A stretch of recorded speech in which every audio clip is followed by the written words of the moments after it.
मिथिला के राजमहल में भव्य यज्ञ का आयोजन हुआ था।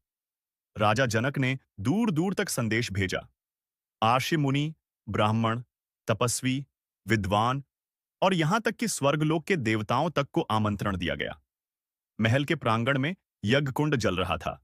वेद मंत्रों की गूंज उठ रही थी और आहुतियों से धुएं में चंदन और घी की सुगंध फैल रही थी। राजा ने विपुल अन्न, स्वर्ण मुद्राएं, रेशमी वस्त्र और आभूषणों का दान किया। चारों ओर प्रशंसा की वर्षा हो रही थी। तभी एक वृद्ध भिक्षुक कांपते हाथों और धूल भरे वस्त्रों में द्वार पर आ पहुंचा। उसके चेहरे पर थकावट और आंखों में गहराई थी।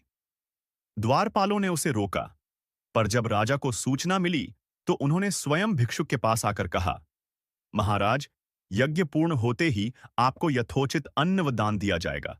कृपया प्रतीक्षा करें। भिक्षुक मुस्कुराया। उसकी मुस्कान में करुणा भी थी और परीक्षण भी। वह बोला, राजन, मैं स्वर्ण या वस्त्र लेने नहीं आया। मैं केवल एक प्रश्न पूछने आया हूं। क्या इस यज्ञ से किसी भूखे का पेट भर गया है? बिना प्रतीक्षा के, बिना पूछे, बिना शर्त, राजा चुप हो गए। उनके चारों ओर वैभव था, पर उस सरल प्रश्न का कोई उत्तर न था। उसी क्षण एक छोटी बालिका हाथों में एक टोकरा लिए भोजन बांट रही थी। वह चुपचाप आई और उस भिक्षुक को एक गरम रोटी का टुकड़ा थमा दिया।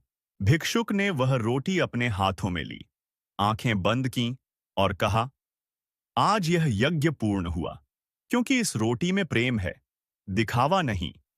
उन्होंने अपने मुकुट को उतार दिया और उस बालिका के चरणों में रख दिया। वह क्षण अद्वितीय था।